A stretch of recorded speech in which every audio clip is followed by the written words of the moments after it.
Indo British advanced pain clinic నొప్పి మాయం surgery దూరం ఫర్ అపాయింట్మెంట్స్ 9155515563.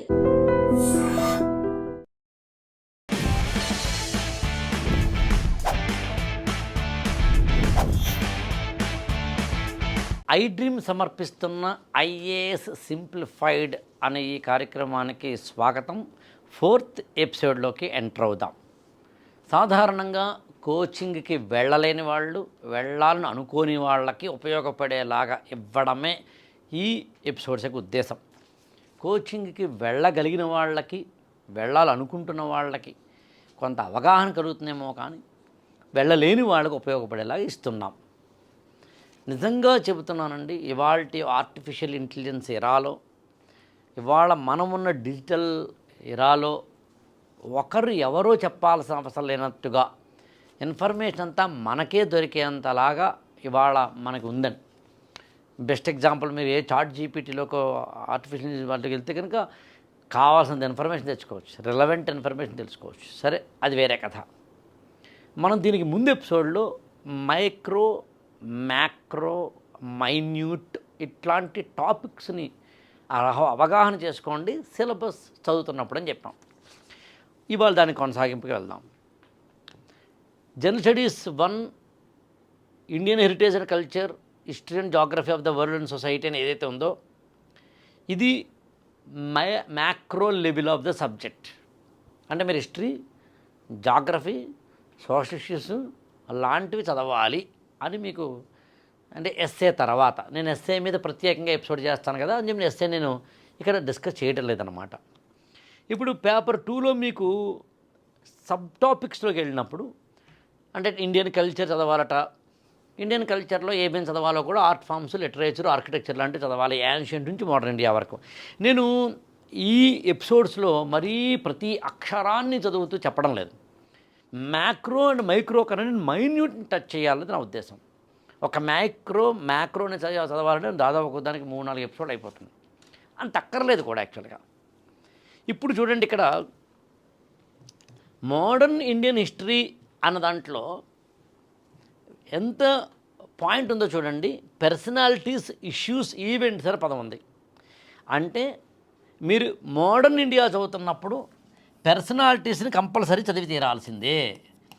ఇది మైన్యూట్ లెవెల్ టాపిక్. అంటే ఈవెంట్స్ని కంపల్సరీ చదవాల్సిందే, ఇష్యూస్ని కంపల్సరీ చదవాల్సిందే.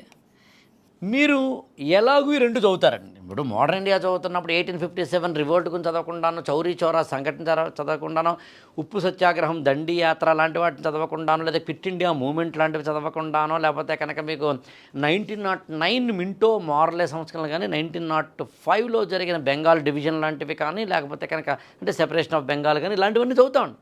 అసలు హిస్టరీ అంటేనే ఈవెంట్స్ అండ్ ఇష్యూస్ కదా.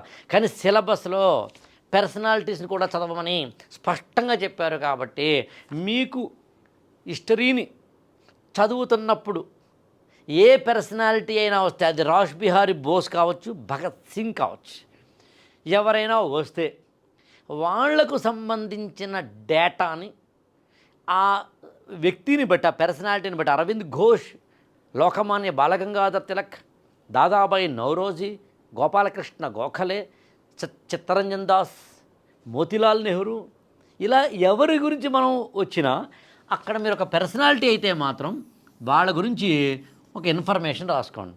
అంటే మీరు మోడర్న్ ఇండియా చదువుతున్నప్పుడు హిస్టరీలో వస్తున్న ప్రతి ఒక్క పర్సనాలిటీని అక్కడ పక్కన ఇక్కడ రాసుకుని వాళ్ళ మీద ఒక 20-30 వాక్యాలు లేదా 40-50 వాక్యాలు రాసిన ప్రయత్నం చేయండి.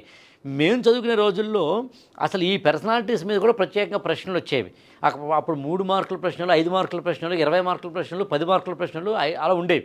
ఇప్పుడు మారింది కాబట్టి మరీ వ్యక్తి మీద రాదు, కానీ ఒక రవీంద్రనాథ్ ఠాగూర్ గురించో, జవహర్లాల్ నెహ్రూ గురించో, అంబేద్కర్ గురించో, గాంధీ గురించో, లేకపోతే కనుక సర్దార్ వల్లభాయ్ పటేల్ గురించో, లేకపోతే నేతాజీ సుభాష్ చంద్రబోస్ గురించో, ఇలా కొంచెం ప్రామినెంట్ లీడర్స్ యొక్క పేర్ల మీద మాత్రం ప్రశ్నలు వస్తున్నాయి. వాళ్ళకి ఉన్న కాన్ఫ్లిక్ట్స్ వస్తున్నాయి. గాంధీకిను సుభాష్ చంద్రబోస్కి మధ్యన ఉన్న కాన్ఫ్లిక్ట్ ఏంటి, గాంధీజీకి బాబాసాహెబ్ అంబేద్కర్కి ఉన్న కాన్ఫ్లిక్ట్ ఏంటి, ఇలాంటివి వస్తున్నాయి. సో అందుకని పర్సనాలిటీస్ని చదవాలి. ఇది నేను చెప్పాలనుకున్నాను మీకు. మైన్యూట్ అంటే అర్థం అది హిస్టరీ కదా, మోడర్న్ ఇండియా కదా, అంతా చదువుతాం కదా అని కాదు. వీలైతే అదే పర్సనాలిటీస్ని మీరు యాన్షియంట్ అండ్ మోడర్న్ ఇండియా వరకు కూడా చదివే ప్రయత్నం చేయండి. అంటే మనకి చరకుడు గురించో, సుశ్రుతుడి గురించో, లేకపోతే వరాహమిహిరుడి గురించో, కాళిదాసు గురించో కల్చర్లో ఎక్కడైనా వచ్చినప్పుడు వారి గురించి చదివే ప్రయత్నం తప్పనిసరిగా చేయండి. తర్వాత ఫ్రీడమ్ స్ట్రగుల్ అన్నప్పుడు కాంట్రిబ్యూటర్స్ పర్సనాలిటీస్లోకి వస్తుంది దాదాపుగా. కానీ చూడండి, మైన్యూట్ అనే పదాన్ని చెప్తున్నాను. యాక్చువల్గా different parts of the country. మీకు అస్సాం, త్రిపుర, నాగాలాండ్ లాంటి వాటిల్లో ఉన్న ఫ్రీడమ్ స్ట్రగుల్ టైంలో ఎవరైతే లీడర్స్ ఉన్నారో వాళ్ళ గురించి కూడా చదవమని. నేను కొంచెం మోడర్న్ ఇండియా మీద మాత్రమే ఒక ఎపిసోడ్ అలా చేసే క్రమం వచ్చినప్పుడు వాటి గురించి డీటెయిల్గా చెప్పే ప్రయత్నం చేస్తాను. ఇప్పుడు మొత్తం నేను టోటల్ కాంప్రహెన్సివ్గా సిలబస్ అంతటినీ కవర్ చేస్తూ అందులో మళ్ళీ మైన్యూట్ టాపిక్స్ ఎలా పికప్ చేయాలి ఇలాంటివి. ఇప్పుడు different parts of the country అనే పదాన్ని ఎప్పుడైతే మన సిలబస్లో ఇవ్వడం జరిగిందో ఖచ్చితంగా మనము భారతదేశంలో ఉన్న ప్రతి కోనేసే ఉన్న లీడర్స్ గురించి చదువుకోవాలని తాత్పర్యం. మోడీ గారు కానీ, లేకపోతే కనుక ద్రౌపది ముర్ము గారు కానీ తమ ఉపన్యాసాల్లో ఎక్కడైనా ఎప్పుడైనా, ఈవెన్ మన బడ్జెట్లో నిర్మలా సీతారామన్ గారు కానీ ఉపన్యాసం ఇస్తున్నప్పుడు భారతదేశంలో ఉన్న వివిధ ప్రాంతాల్లో ఉన్న లీడర్స్ని కనుక ఎప్పుడైనా వాళ్ళ ఉపన్యాసాల్లో వాళ్ళు స్పృశిస్తే, టచ్ చేస్తే, మెన్షన్ చేస్తే వాళ్ళ గురించి మనం చదివి తీరాల్సిందే. గుర్తుంచుకోండి, వీ షుడ్ హ్యావ్ దట్. అలా ఇంకొక పార్ట్ మీరు గమనించాలి. మీరు హిస్టరీ ఎంత కాదు అనుకున్నా పాతదండి, అయిపోయింది కదా. కరెంట్ అఫైర్స్తో లింక్ లేదు నిజానికి. కానీ విచిత్రం ఏంటంటే కరెంట్ అఫైర్స్ తోటి కూడా హిస్టరీకి లింక్ ఉంటుందని. ఉదాహరణకి నేను ఈ ఎపిసోడ్ చేస్తున్న సమయానికి పాకిస్తాన్లో భగత్ సింగ్ని ఒక జాతీయోద్యమ నాయకుడిగానో, ఒక మహాదేశభక్తిగానో చూడకుండా ఒక దేశ విరోధిగా, దేశద్రోహిగా చూడడానికి సంబంధించిన ఒక చిన్న ఇష్యూ జరుగుతోంది. నేను మళ్ళీ అందులోకి వెళ్తే డిబేట్ అయిపోతాం. సో అందుకని భగత్ సింగ్ సంబంధించి ఎప్పుడైతే పాకిస్తాన్లో, అప్పుడు మనం పాకిస్తాన్ ఒకటే కదండి, ఆయన పంజాబ్ అయి ఉండొచ్చు, అమృత్సర్ ప్రాంతాలకు చెందినవి అయి ఉండొచ్చు, కానీ అక్కడున్న ఆ జలియన్వాలా బాగ్ కానీ ఇతరత్రా కానీ ఏవైతే మనం చూస్తామో, అక్కడి నుంచి దానికి సంబంధించిన ఇతరత్ర అంశాలు ఏవైతే మనం చూస్తామో, భగత్ సింగ్ చరిత్ర అంతా కాస్త అటు ఇటుగా పంజాబ్ ప్రాంతానికి పరిమితమై లేదా అక్కడ ఎక్కువగా ఉన్న పరిస్థితుల్లో ఎక్కడో మనకి పాకిస్తాన్లో ఒక రైల్వే స్టేషన్కో దేనికో ఆయన పేరు ఉండడము, అది తీసేయాలనుకోవడం అనేది జరుగుతోంది. అది ఎప్పుడైనా మనం మాట్లాడుకుందాం. పాయింట్ అలా ఏంటంటే భగత్ సింగ్ గురించి ఇవాళ పేపర్లలో న్యూస్ ఐటమ్స్లో వస్తున్న దాన్ని అర్థం చేసుకుని దాన్ని మనం కరెంట్ అఫైర్స్లోంచి హిస్టరీకి లింక్ పెట్టుకుని ఇక్కడ సివిల్ సర్వీసెస్ సిలబస్లో పర్సనాలిటీస్, కాంట్రిబ్యూటర్స్ అని ఉంది కాబట్టి దాన్ని మనం అర్థం చేసుకునే ప్రయత్నం చేస్తే అప్పుడు మీకు రిలవెన్స్ ఏంటో అర్థమవుతుంది. నేను దీని ముందు ఎపిసోడ్లో చెప్పాను, రిలవెంట్ అన్న పదం వాడాడు సిలబస్లో. ఆ రిలవెంట్ అంటే ఏంటంటే ఎందుకు నేర్చుకోవాలి, నేను ఎందుకు నేర్చుకోవాలి, ఆ ఎందుకు నేర్చుకోవాలి అనే ప్రశ్నకి సమాధానమే నిజానికి రిలవెన్స్ అనే దానికి సంబంధించి. అదేవిధంగా పోస్ట్ ఇండిపెండెన్స్ సంబంధించి ఒకటే లైన్ అండి, single line, post independence consolidation reorganisation with in the country, అయిపోయింది అంతే, ఇంకేం లేదు అసలు. కానీ విచిత్రం ఏంటంటే మీరు గమనించాల్సి ఒకటి ఉంది, పోస్ట్ ఇండిపెండెన్స్ సంబంధించి చాలా డీటెయిల్డ్ ఇన్ఫర్మేషన్ ఉంటుంది. అది ఎప్పుడైనా ఎక్కడైనా నేను చెప్పే ప్రయత్నం చేస్తాం. భారతదేశానికి 1947లో స్వాతంత్ర్యం వచ్చిన తర్వాత ఇవాళ దాదాపు 2024 నవంబర్ ఆ ప్రాంతంలో, అంటే నేను ఈ ఎపిసోడ్ షూట్ చేస్తున్న సమయం అనుకుంటే దాదాపు ఈ 75-78 సంవత్సరాల కాల పరిణామంలో the very extensive span of independent India, ఆ టైంలో మనకు ఉన్న పదాలు చాలా చాలా జరిగినాయి. కానీ అన్నీ చదవమని అంటలేదు. మరి ఏం చదవాలి? కన్సాలిడేషను, రీఆర్గనైజేషన్. అసలు నిజానికి కన్సాలిడేషన్ అండ్ రీఆర్గనైజేషన్ అనే దానికి సంబంధించిన ఒక్క పదంలోనే ఎన్ని ఉంటాయి యాక్చువల్గా. కన్సాలిడేషన్ అండ్ రీఆర్గనైజేషన్ తెలుగు పదం చూడండి, ఏకీకరణ కన్సాలిడేషన్ అంటే, పునర్వ్యవస్థీకరణ రీఆర్గనైజేషన్ అంటే. స్వాతంత్ర్య అనంతర భారతదేశం ఏకీకరణ, దేశం అంతర్భాగంలో జరిగిన పునర్వ్యవస్థీకరణ. ఈ ఒక్క 2 పదాలతోటి అబ్బో చాలా చదవాలి. అది ఎప్పుడైనా ఇంకో ఎపిసోడ్లో చేసే ప్రయత్నం చేద్దామని. తర్వాత history of the world, world history చదవమంటున్నాడండి. వరల్డ్ హిస్టరీకి సంబంధించి కూడా చూడండి, జస్ట్ ఒక సబ్ టాపిక్లో చెప్పాడంతే, 3 లైన్లు, ఓ 20-30 పదాల్లో చెప్పారంతే. కానీ కొన్ని సబ్జెక్ట్స్ అండి సిలబస్లో ఎందుకనే మ్యాక్రో, మైక్రో, మైన్యూట్ లాంటి పదార్థకే వాడతాం.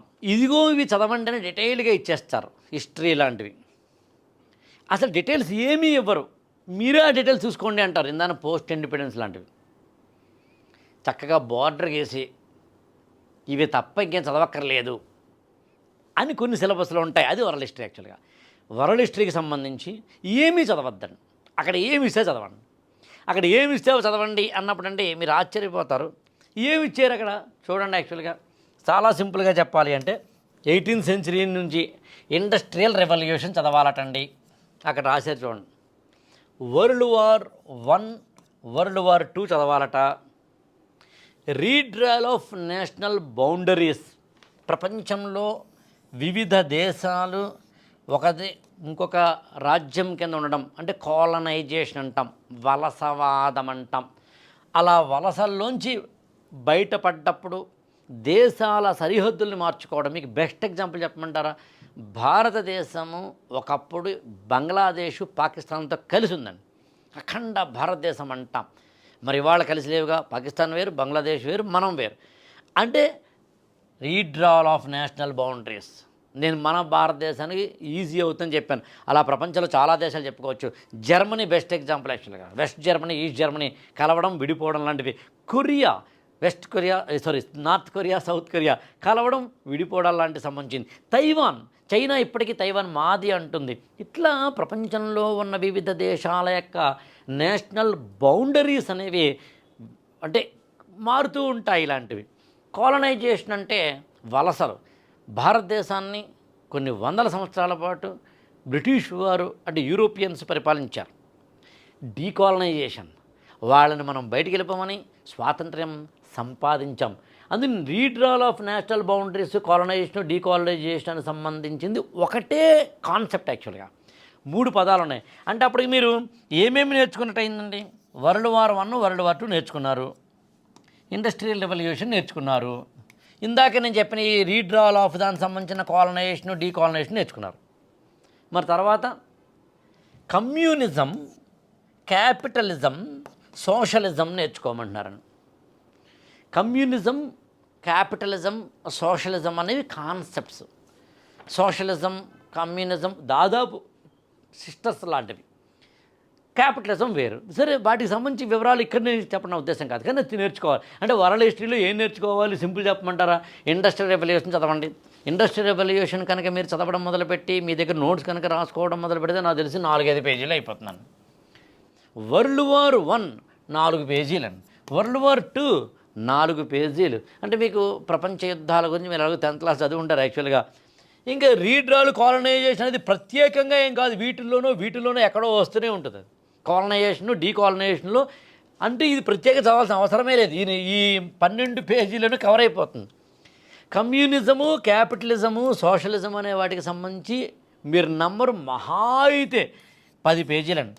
10 + 22 పేజీలు. అరే బాబా, ఇలాగ ఒక పేజీ అనుకుంటే, ఇలా ఇంకొక పేజీ అనుకుంటే, ఇలా ఇది 2 పేజీలండి. 22 పేజీల్లో మొత్తం వరల్డ్ హిస్టరీ అయిపోయింది.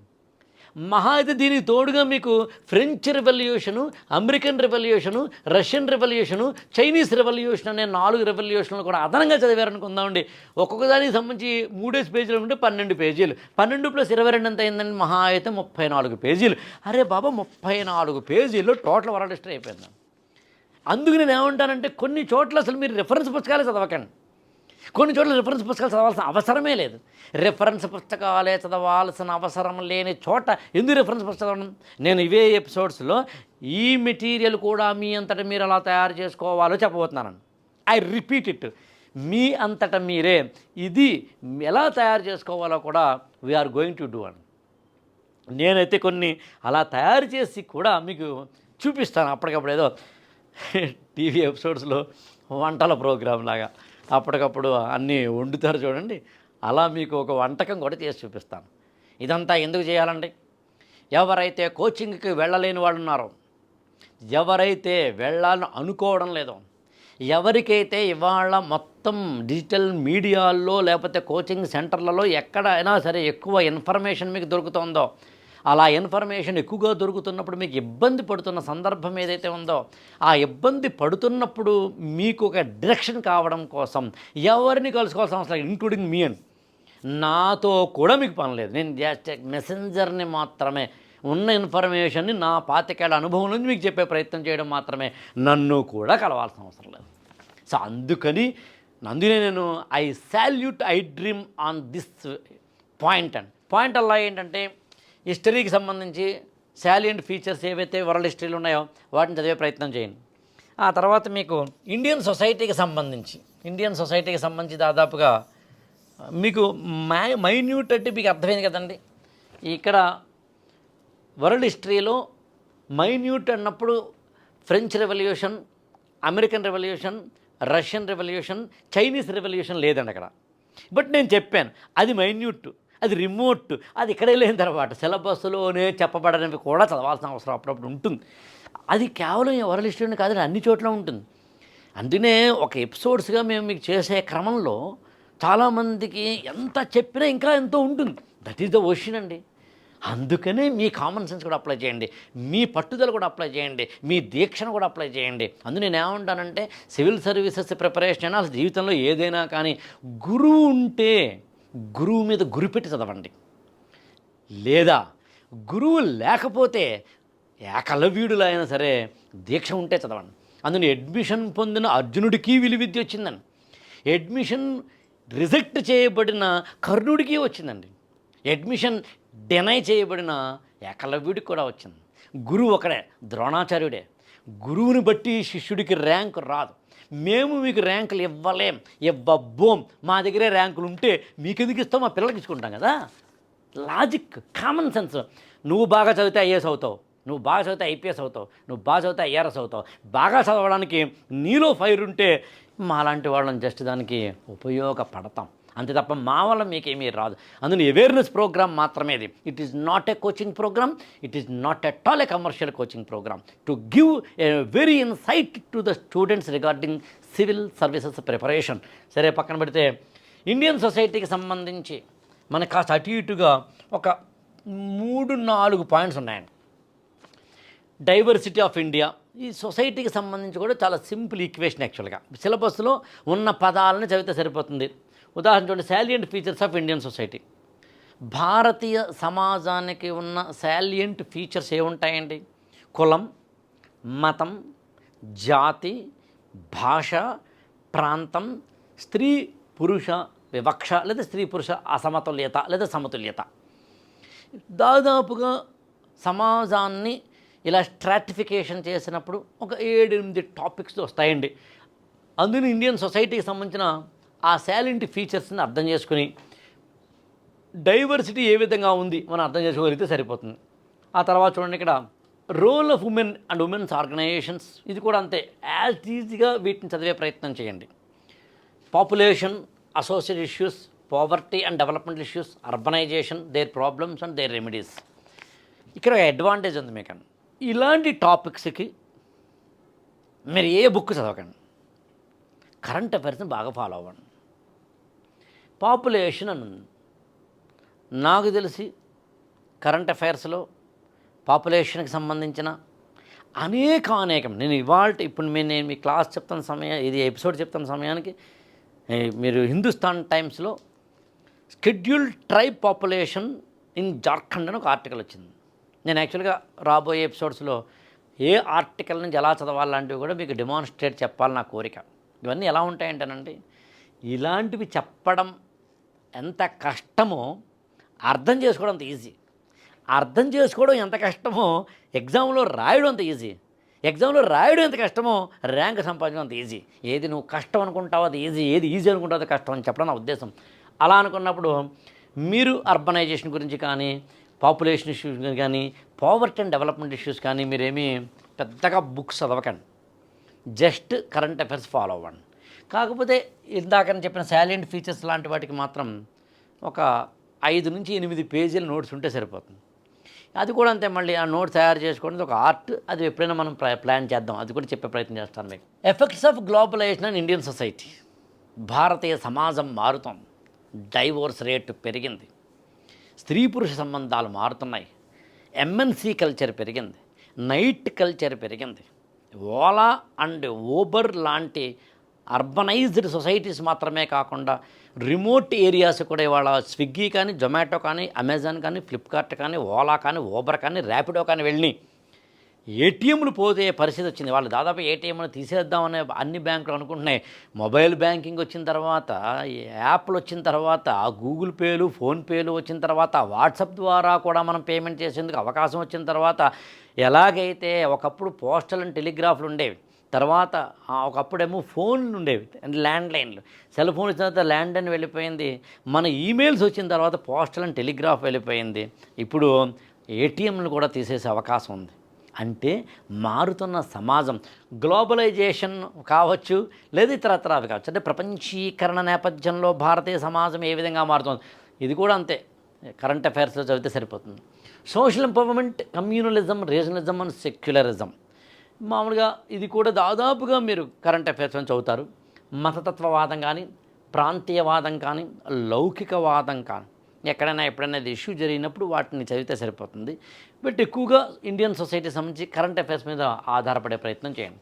ఇంకా జాగ్రఫీకి సంబంధించి మీకు ఏంటంటే టోటల్గా జాగ్రఫీని కనుక మీరు చూసినప్పుడు కొంచెం అంటే ఏంటి, ఇవి తప్పనిసరిగా చదవండి అనడానికి ప్రైమరీ, సెకండరీ, టెరిషరీ సెక్టార్స్ గురించి కానీ, వాటి సంబంధించి ఇండస్ట్రీస్ గురించి కానీ, లేదా సునామీ, ఎర్త్క్వేక్స్, వోల్కనస్, సైక్లోన్ లాంటి వాటికి సంబంధించి కానీ కొంచెం డీటెయిల్డ్గా జాగ్రఫీలో ఇచ్చిన మాట నిజమే అయినప్పటికీ 1-2 చోట్ల తప్ప, అంటే distribution of key natural resources లాంటి 1-2 తప్ప పెద్దగా మైన్యూట్ టాపిక్స్ని ఇవ్వలేదు. ఆ మైన్యూట్ టాపిక్స్ని మనమే తెలుసుకోవాలి అన్నట్టుగానే సిలబస్ ఉంది. కానీ జాగ్రఫీ మొత్తం చదువుతామా, ఎన్సీఆర్టీ చదువుతామా, లేకపోతే గోచింగ్, లియాంగ్ లాంటివి చదువుతామా, that is a different story. But ఏదైనా చదువుతాం. ఎనీహో జిఎస్ పేపర్ 2 లేదా పేపర్ 1 వాట్ ఎవరు నేమ్ ఇట్ ఎస్సే, తర్వాత వచ్చే దాంట్లో history, geography, culture, social issues, post independence లాంటివి చదివే క్రమంలో మీకు మ్యాక్రో ఏంటో అర్థమైంది అనుకుంటున్నానండి, మైక్రో ఏంటో అర్థమై ఉండాలి, మైన్యూట్ ఏంటో కూడా అర్థమై ఉండాలి, సిలబస్లో లేనివేంటో అర్థమై ఉండాలి, వాటిని సింప్లిఫై చేసుకోవడం ఎలాగో, వాటి సింపుల్గా మనం మెటీరియల్ తయారు చేసుకోవడం ఎలాగో కూడా మీకు అర్థమైందని ఆశిస్తూ ఈ 4th ఎపిసోడ్ని ఇక్కడతోటి సైన్ ఆఫ్ చెప్తూ నెక్స్ట్ ఎపిసోడ్లోకి మనం వెళదాం. ఐఏఎస్ సింప్లిఫైడ్ మీకు ఐ డ్రీమ్ అందిస్తున్న ఈ ప్రోగ్రాం ఉపయోగపడుతుందని ఆశిస్తూ మరొక ఎపిసోడ్లో కలుసుకుందాం. Thank you so much.